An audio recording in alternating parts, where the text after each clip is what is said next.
welcome to the show that is definitely 100% not filmed from my kitchen, no matter what they tell you. I'm your host, RM Pitt.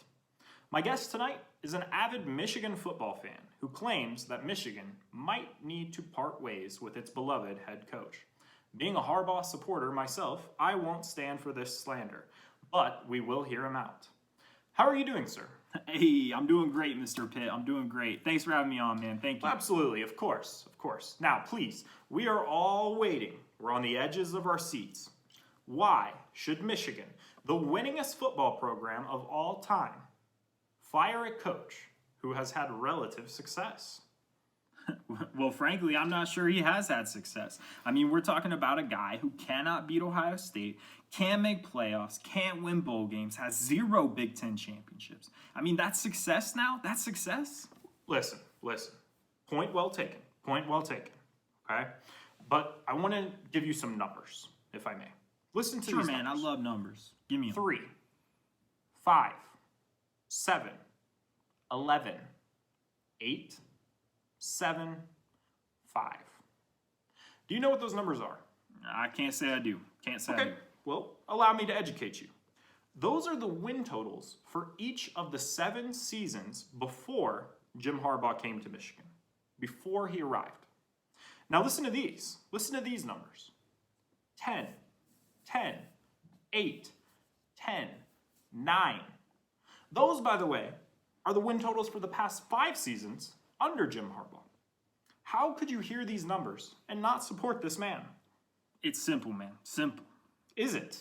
It's simple. Is it really? Yeah, it is, man. Jim Harbaugh doesn't coach your son's Pee-wee football team, Armpit.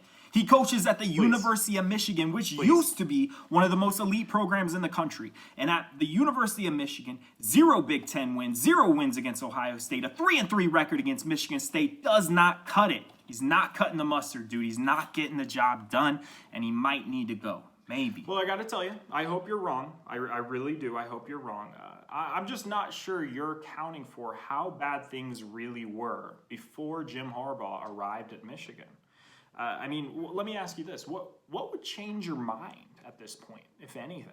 Sure. I mean, it's a fair question. I mean, with the Maryland game being canceled, the best we can hope for is a 3-4 record, which means no bowl game for us this year. And Harbaugh will have his first losing season as Michigan head coach. Not good, man. I think at this point, the only thing that could possibly save him is a win against Ohio State, but I just don't see that happening. I mean, I really don't. I just don't see it happening. Ohio State's too good. Well, before we go, I just wanted to say that I do not like your football takes. I do not agree with them. But I do want to say that I do think you're a good-looking man, and that hat looks very nice on you. Hey, thanks, man. I was about to compliment you on that tie. I feel like I'm looking at myself in the mirror when I get all dressed up. You're one handsome dude, man. Well, you're definitely not looking in a mirror because we are 2 very different people, but thank you for the very bizarre compliment, and thanks for coming on the show tonight. Hey, anytime. Have a good one. And go blue. Thank you. Okay.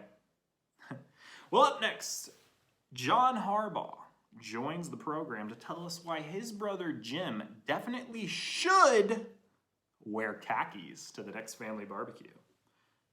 All that next.